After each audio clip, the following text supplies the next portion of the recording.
Hello students, मैं आज आपको क्वेश्चन जो होगा वर्ग, वर्गमूल, घन, घनमूल यानी इसी से रिलेटेड आपको प्रॉब्लम्स दिए जाएंगे। और जितने भी प्रॉब्लम्स होंगे टोटली रिफाइंड होंगे, टोटली जो है फिल्टर्ड होंगे क्वेश्चन। तो आपसे मेरा रिक्वेस्ट है कि आप जब भी इस चैनल पर जाएं, यूट्यूब पर ये चैनल है मैथमेटिक्स बाय भरत सर, तो आप एट फर्स्ट इस चैनल को सब्सक्राइब करें, लाइक करें और आप जो है ज़्यादा से ज़्यादा बेनिफिट लें। और आप जितने भी वीडियोज हैं सभी वीडियोज को शुरू से लेकर अंत तक स्टडी करें, और इससे आपको ये फीलिंग होगा कि आपका नॉलेज डे बाय डे, दिन बाय दिन वो डीप होते जा रहा है। और जितना ही ज़्यादा आप डीप में जाएंगे उतना ही ज़्यादा आपका इंटरेस्ट, आपका जो हंगर है, आपकी जो भूख है, वह और ज़्यादा ज्ञान के लिए, और ज़्यादा ज्ञान के लिए वह मतलब कि ललायित हो जाएगा और वह डिमांड करेगा और मोर मोर मोर।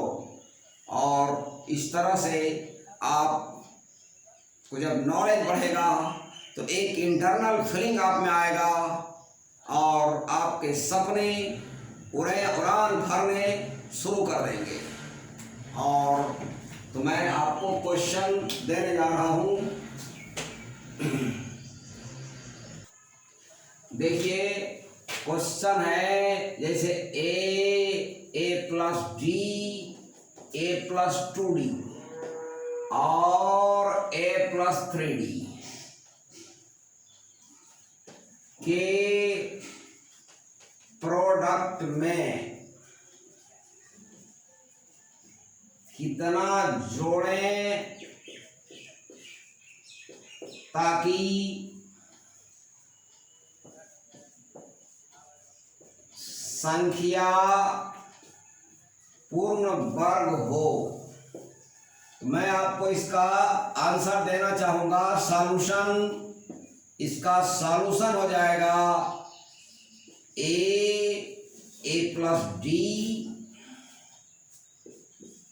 ए प्लस 2d और ए प्लस 3d प्लस डी का पावर 4 इज इक्वल टू पूर्ण वर्ग। मैं आपको ये बताना चाहता हूं कि जो कॉमन डिफरेंस रहेगा उसका चौथा पावर, अगर एपी का 4 संख्या मल्टीप्लाई करेंगे तो कॉमन डिफरेंस का चौथा पावर जोड़ देंगे तो संख्या पूर्ण वर्ग हो जाएगा। जैसे एग्जाम्पल मैं दे रहा हूं आपको, एग्जाम्पल जैसे कि है 1 गुना 3 गुना 5 गुना 7 में क्या जोड़ें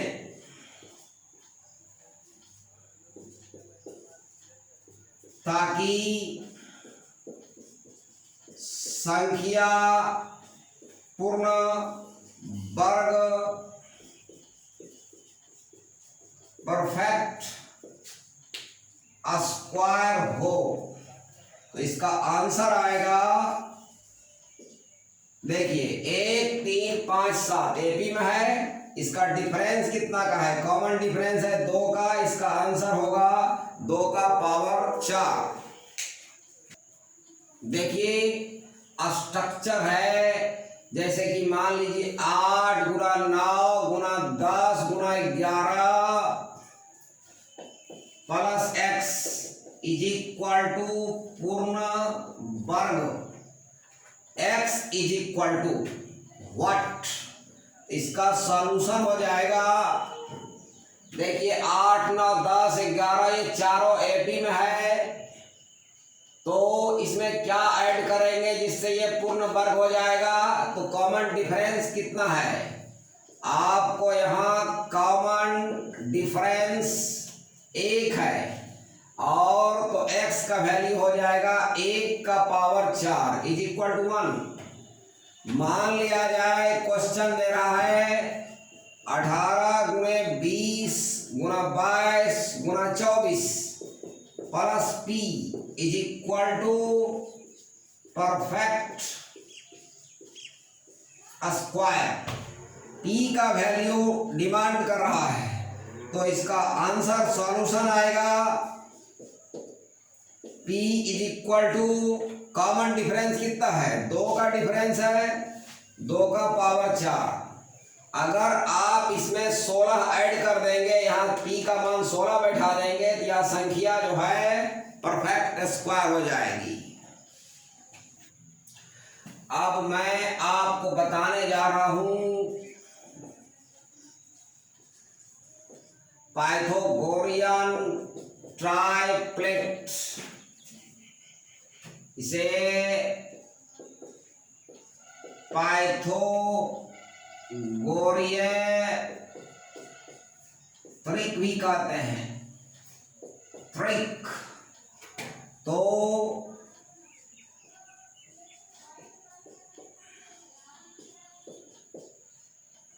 ये होता है, ये सम संख्या के लिए होता है,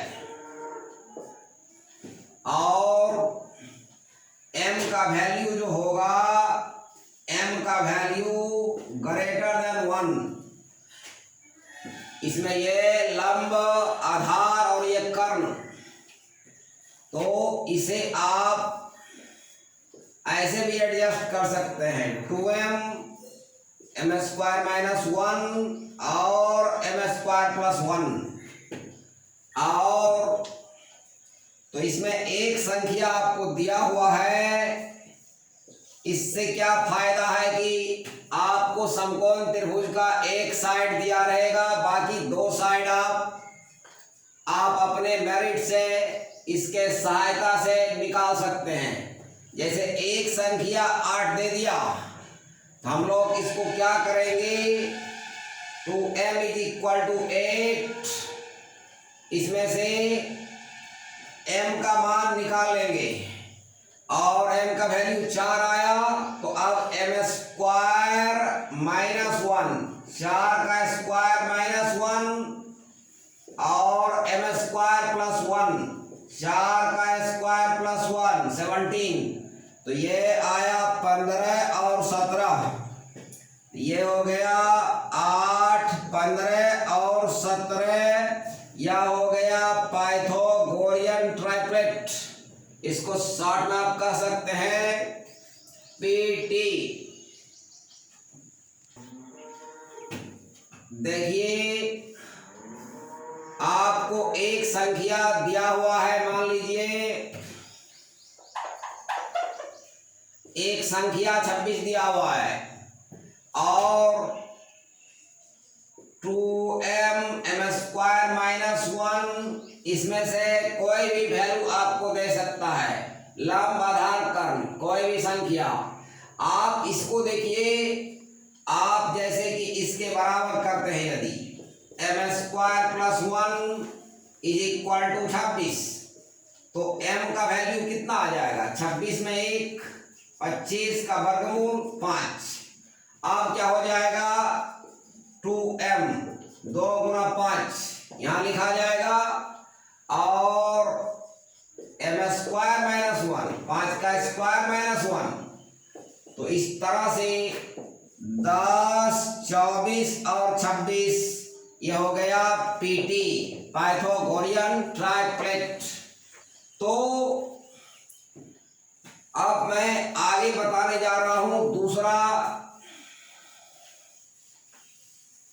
देखिए, तो सम संख्या के लिए था, और 2m by 2 m square minus 1 by 2 m square plus 1 by 2, ये जो है ऑड के लिए है, विषम के लिए, और m का वैल्यू तो ग्रेटर देन 1 होगा ही, काहे कि m का मान अगर 1 बैठा देंगे तो ये 0 हो जाएगा।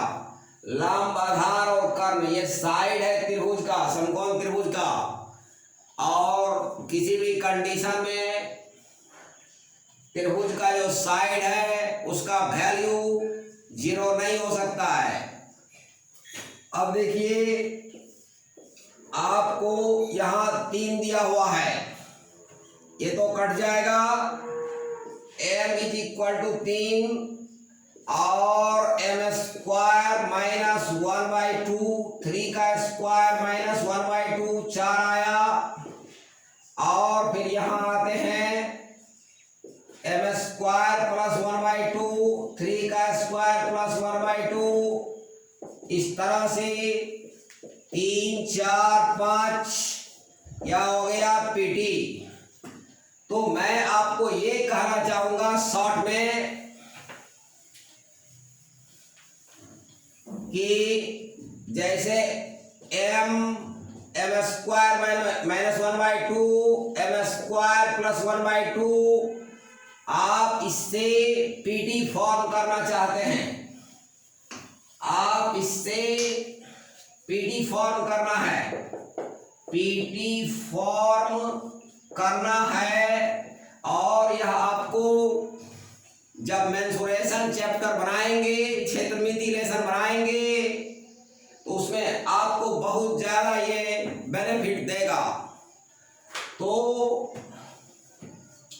आप m का मान लिया जाए, m का मान हम लोग यहाँ 5 बैठा देते हैं।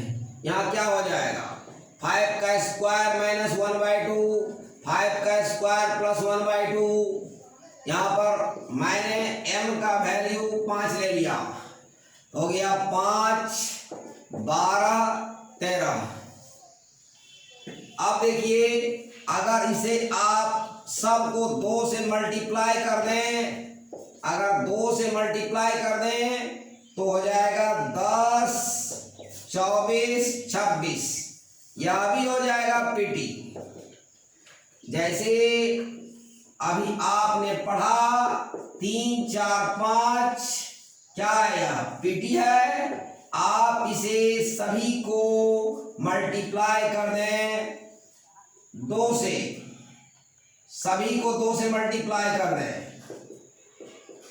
सभी को 2 से मल्टीप्लाई कर दें तो क्या हो जाएगा, 6, 8, 10, यह भी पीटी हो गया। मतलब कहने का अगर इसे समान संख्या से मल्टीप्लाई कर देंगे तो पीटी से फिर पीटी आ जाएगा। तो आप इसे याद रखें और इससे आपको सबसे ज्यादा फायदा होगा समकोण त्रिभुज का साइड बनाने में, लंब, आधार और कर्ण। देखिए क्वेश्चन है यदि त्रिभुज की भुजाएं एपी में हो तो भुजाओं का अनुपात रेशियो ज्ञात करें। एक समकोण त्रिभुज है और इसका साइड, हम साइड मान लेते हैं, एपी का 3 संख्या मान लिया, a माइनस डी, ए और a प्लस डी, ये सबसे बड़ी है। और हम जानते हैं समकोण त्रिभुज की लार्जेस्ट साइड कर्ण होती है, जिसको आप कहते हैं हाइपोटेनस। तो सबसे बड़ी भुजा जो होती है कर्ण होती है, तो यहां कर्ण लिखा जाएगा और लंब आधार को कहीं भी लिख सकते हैं आप, a माइनस डी और a। तो हम लोग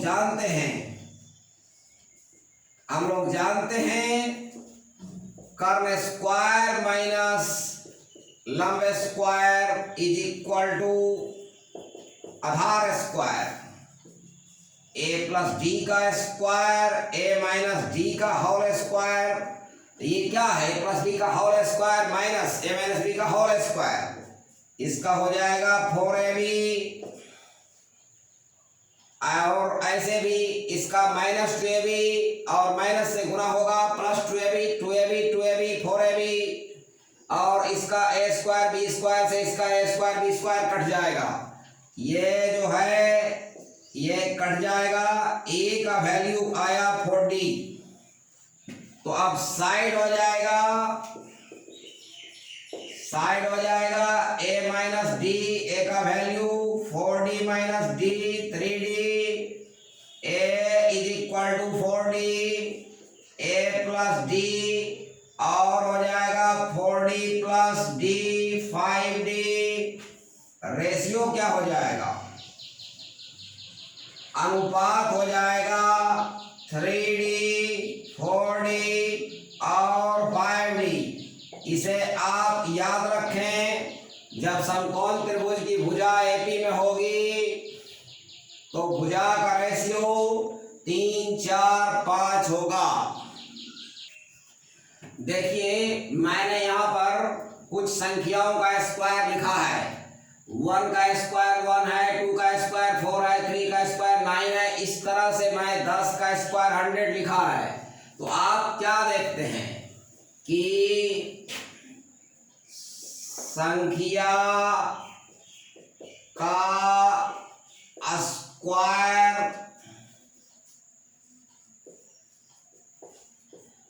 करने पर यूनिट डिजिट, इकाई स्थान देखिए, यहाँ इकाई स्थान 1 है, इकाई स्थान देखिए यहाँ 0 भी आ रहा है, 1 भी आ रहा है, और क्या आ रहा है देखिए 1 आ रहा है, 4 आ रहा है, देखिए 5 भी आ रहा है, 6 भी आ रहा है और 9 भी आ रहा है। तो इस तरह से आप क्या देखा, संख्या का स्क्वायर करने पर यूनिट डिजिट 0 1 4 5 6 9 हो सकता है,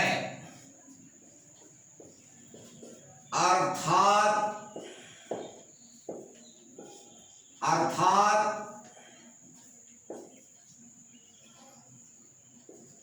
यदि संख्या का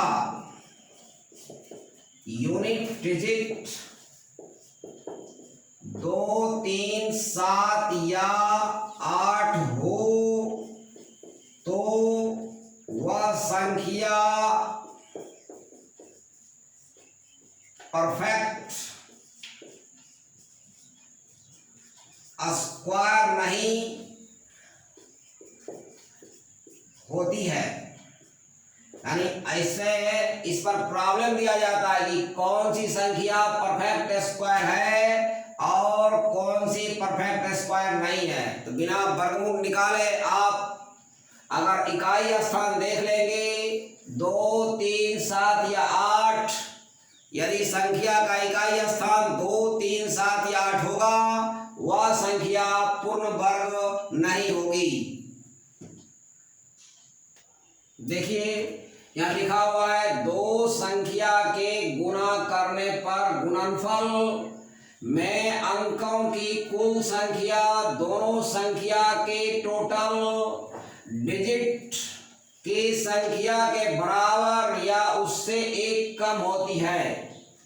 मैं आपको समझाना चाहूँगा एग्जाम्पल के द्वारा, जैसे 9 8 7 6 और इसे गुणा करना है 56 से। यहाँ टोटल कितने अंक आएंगे, टोटल अंक इसको गुणा करके आएगा, गिनिए इसको कितना अंक है टोटल 1 2 3 4 5 6, यहाँ आएगा टोटल अंक 6 या 5। उसी तरह से यदि आप 23 को 23 से गुणा करेंगे कितना अंक है, यहाँ देखिए 1 2 3 4, यहाँ अंक आएंगे, टोटल अंक यहाँ आएगा 3 या 4। उसी तरह से मान लीजिए 5 6 7, ये 50 अंक की संख्या हो गई, और 2 3 5 ये मान लीजिए 40 अंक की संख्या है। इसको गुणा करेंगे कितना अंक आएगा टोटल, यहाँ टोटल अंक आएगा इसमें 50 अंक है और यहाँ 40 अंक है। तो सवाल है 50 40 90 होता है, यहाँ हो जाएगा 90 या 89। मेरे कहने का मतलब है दो संख्या को बिना गुणा किए आप अंकों की संख्या कैसे ज्ञात करेंगे आप। तो मैं इसी के सेंस में आपको और बताने जा रहा हूं। देखिए, जैसे कि अब सवाल है 123 का स्क्वायर करेंगे, 3 अंक की संख्या है उसका स्क्वायर करेंगे। क्वेश्चन आ गया कितना अंक आएगा, तो 123 और 123 मल्टीप्लाई होगा, कितना अंक हो जाएगा टोटल, 1 2 3 4 5 6। यहाँ आएगा 6 या 5 अंक। अगर मान लीजिए 1 2 3 4 5 6 7 8 9 का स्क्वायर, तो 9 अंक जो है 2 बार मल्टीप्लाई होगा, इसमें अंकों की संख्या हो जाएगा,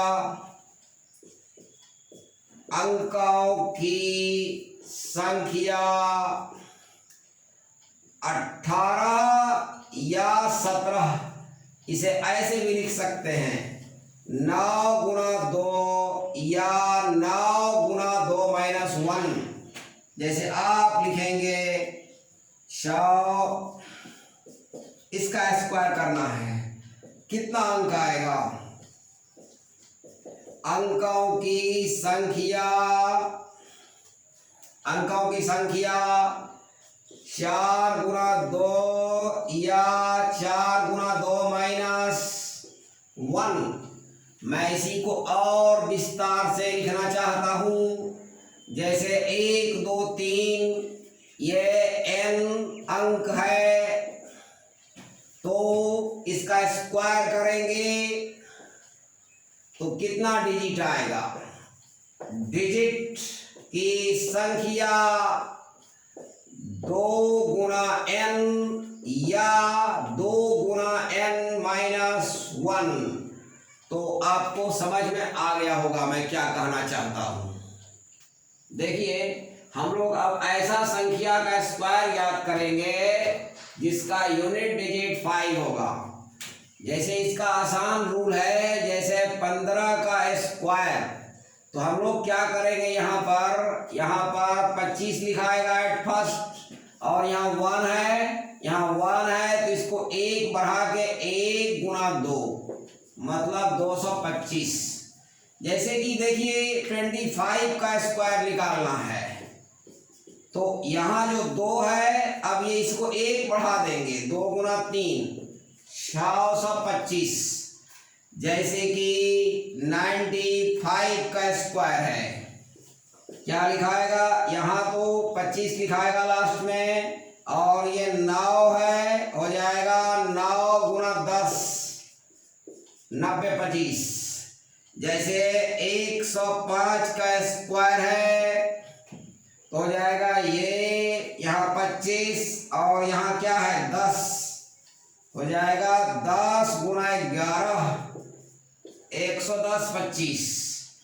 और जैसे कि अब जैसे 895 का स्क्वायर निकालना है, तो क्या करेंगे, 89 है, 25 आएगा और यहाँ मल्टीप्लाई हो जाएगा, यहाँ पर 89 गुणा 90। तो इस तरह से आपको समझ में आ गया होगा। जैसे अब मैं बता रहा हूं, जैसे कि रूट अंडर है, स्क्वायर रूट है 25, इसको आप जो है इसका वर्गमूल जो है इसे आप 5 गुणे 5 भी लिख सकते हैं, और -5 गुणे -5। कभी कभी विद्यार्थी 25 का वर्गमूल 5 भी कहते हैं, यानी कि 25 का वर्गमूल 5 या -5। लेकिन हम लोग इसे जो है रिजेक्ट करते हैं, किसी संख्या का जो वर्गमूल होता है in the set of rational number, जब हम रैशनल नंबर पढ़ते हैं तो उसमें वर्गमूल पॉजिटिव एग्री करते हैं। मतलब किसी संख्या का वर्गमूल जो है आप पॉजिटिव ही सेलेक्ट करेंगे। जैसे मैं बता रहा हूं आपको, याद रखें, जैसे कि 4 है तो ये 2 और -2 ये कैंसिल हो जाएगा। जैसे 36 का वर्गमूल 100 और -100 ये कैंसिल हो जाएगा। मतलब कि पॉजिटिव वर्गमूल हम रखते हैं, नेगेटिव वर्गमूल नहीं रखेंगे। क्यों? देखिए, अगर आप जैसे कि 4 = 2 गुणा 2 और -2 गुणा -2, तो सवाल है अगर आप इसका वर्गमूल निकालें, इसका 2 गुणा 2 तो इन 4 का वर्गमूल 2 आ जाएगा। लेकिन अगर आप इस तरह से इसे लिखते हैं तो क्या हो जाएगा? -1 का स्क्वायर और गुणा 2, अब ये हो जाएगा। अब यहां देखिए, यहां पर क्या हो गया? -1 का स्क्वायर, तो ये आ जाएगा -2। तो सवाल है, लेकिन हम इसे एग्री नहीं करेंगे। आप याद रखें कि किसी संख्या का वर्गमूल जो सेलेक्ट करेंगे, पॉजिटिव सेलेक्ट करेंगे और नेगेटिव सेलेक्ट नहीं करेंगे। अगर ऑप्शन में जैसे कि अब मान लीजिए 49 का वर्गमूल है +7 -7, इसे आप हो सकता है, लेकिन हम एग्री नहीं करते हैं, इसे सेलेक्ट नहीं करते हैं। अब मैं इस वीडियो को यहीं पर समाप्त करता हूं। अब नेक्स्ट वीडियो में हमारी मुलाकात होगी। Thank you.